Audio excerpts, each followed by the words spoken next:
It's everyone's favorite day of the week, Traitors Thursday, and we get to see this beautiful man bless us on our screens. But it's also time for me to give you my Traitors power ranking. Now, if you're new here, I rank the Traitors every single week on who I believe is most likely to win the game. This is not a ranking on what order I think people are going to go. It's just who I think is most likely to win based on their skills at the round table, their likeliness to get murdered at some point, their likeliness to maybe get recruited, and of course, their standing on being a faithful or a traitor. We're getting yet another murder in plain sight, and we know that only a few people are eligible.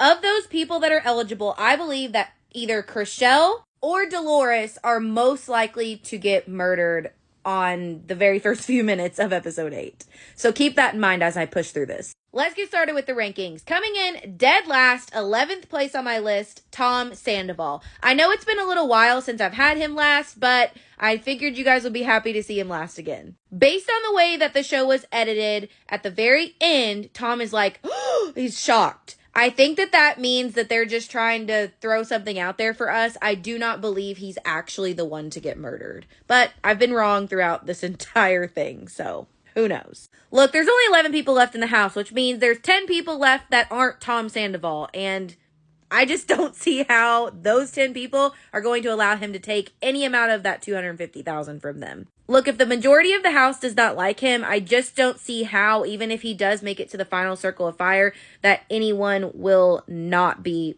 voting him out. I think everyone knows he's a faithful at this point, but they don't want to share money with him. So he's last. Number 10 on my list is Sam Asghari. I think that it's the same thing as Tom. No one is going to want to split money with Sam at the end if it means taking money out of their own pocket. They're not going to be willing to do that. Nobody has good enough friendships with this guy to do that. I also just think that Sam is a murder risk. We have some obvious faithfuls in this castle that everyone believes is an obvious faithful. Sam is one of those people. I also believe Tom is one, and I also believe Dolores and Chriselle are obvious faithfuls. Danielle Reyes, being the player I know she is not going to let that go unnoticed. It would be incredibly stupid to take 4 obvious faithfuls with you to the very end. You just don't want to go to the very end with 4 people that all believe each other are faithful, right?